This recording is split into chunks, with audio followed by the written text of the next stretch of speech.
that crazy? I don't know. Well, let's get cleaning.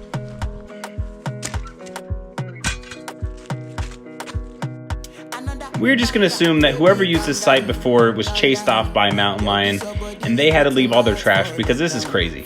After picking up a full bag of garbage, I chopped up all the wood and made a nice pile for the next person who finds this site.